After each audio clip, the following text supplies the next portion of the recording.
أعوذ بالله من الشيطان الرجيم. ربنا لا تزغ قلوبنا بعد إذ هديتنا وهب لنا من لدنك رحمة إنك أنت الوهاب. رب اشرح لي صدري ويسر لي أمري واحلل عقدة من لساني يفقهوا قولي. Alhamdulillah wassalatu wassalamu ala Rasulillah wa ala alihi wa sahbihi ajma'in. Assalamualaikum warahmatullahi wabarakatuh. Mingguan Al-Quran.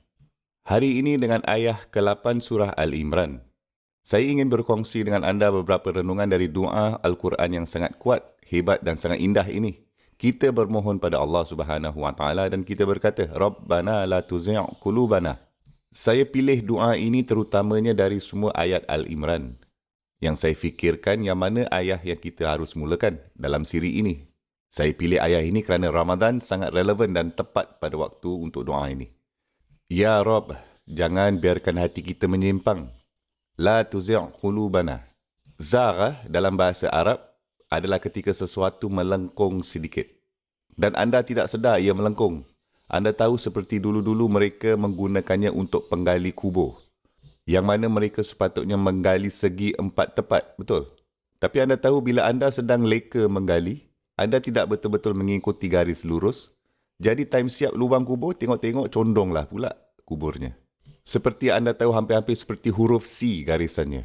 Dan kerana masalah itu disebut sebagai zaigh dalam bahasa Arab. Okey, dari itu anda dapat orang yang jalan lurus tapi bahkan tidak menyedari ketika mereka jalan yang bengkok. Dan mereka menyimpang. Jadi orang ini adalah zaigh. Faham? Dan begitulah bunyinya doa itu. Rabbana la tuzigh qulubana. Jangan biarkan hati kami menyimpang.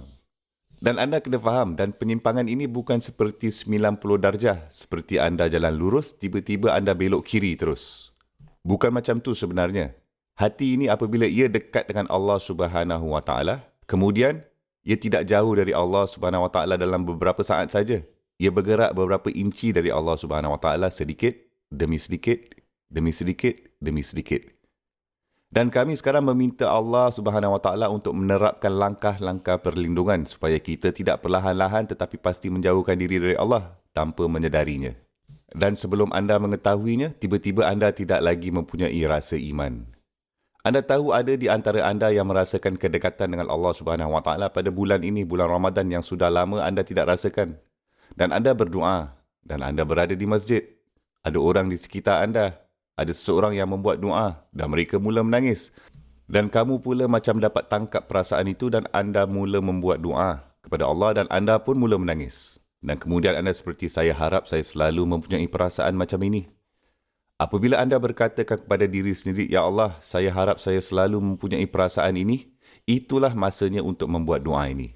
Ya Allah, jangan biarkan hati kita berhijrah jauh, menyimpang jauh. Ba'da iz hadaitana. Setelah engkau membimbing kami. Setelah engkau membimbing kami. Allah tidak berfirman setelah engkau membimbing mereka. Ba'da iz hadaitaha. Setelah engkau membimbing hati. Dia Subhanahu wa taala sebaliknya berkata setelah engkau membimbing kami. Seolah-olah diri kita ni sebenarnya adalah hati kita.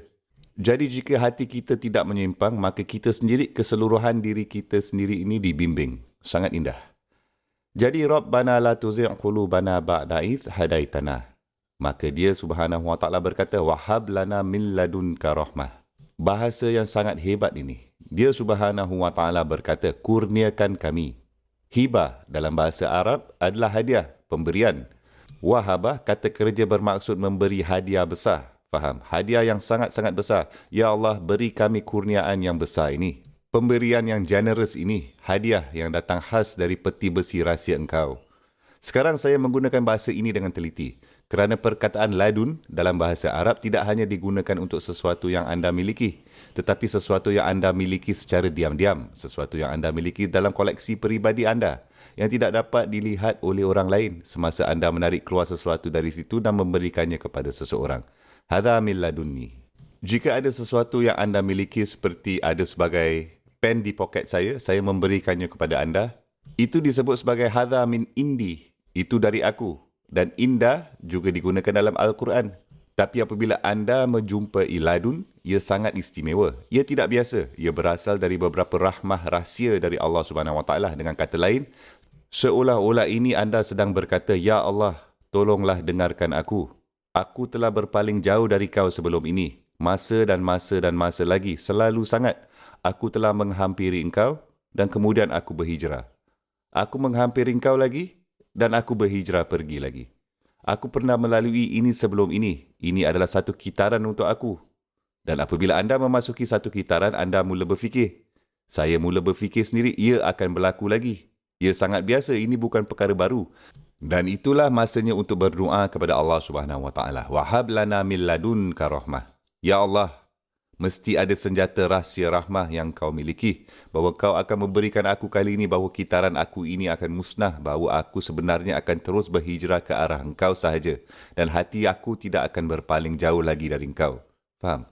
Ini adalah satu ayah harapan bahawa kita tidak melihat rekod prestasi kita pada masa yang lalu dan mengatakan, anda tahu apa tak? Aku ni tak ada harapan lagi lah. Aku selalu sangat melalui kitaran ini. Jadi sebutkanlah, wahab lana min ladunka rahmah. Innaka antal wahhab. Dan tidak juga al-wahib. Engkau tidak syak lagi, tidak ragu-ragu lagi. Adalah pemberi hadiah yang memberi sangat banyak dan memberi berulang-ulang kali dan berulang-ulang kali. Ya Allah, aku tidak mahu hadiah ini sekali saja. Untuk engkau mengeluarkan dari peti besi khas cinta dan belas kasihan dan bimbinganmu.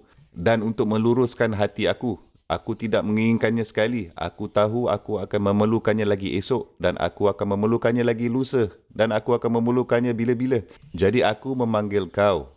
Yang satu-satunya yang dapat memberi berterusan. Hadiah berterusan dan berulang-ulang kali. Subhanallah. Sangat hebat kan untuk meminta Allah dengan doa ini. Kita bercakap mengenai demam Ramadan selepas itu. Dan ini adalah salah satu doa-doa tersebut. Apabila demam itu tidak akan hilang dan anda terus mendekatkan diri kepada Allah Subhanahu Wa Taala dan berkata, Rabbana la tuzigh qulubana ba'da idh hadaitana wa hab lana min ladunka rahmah innaka antal wahhab. Semoga Allah Azza wa Jalla menjadikan kita semua penerima hadiah terindahnya, kurniaan rahmahnya yang penuh kasih sayang. Barakallahu li wa lakum. Wassalamualaikum warahmatullahi wabarakatuh.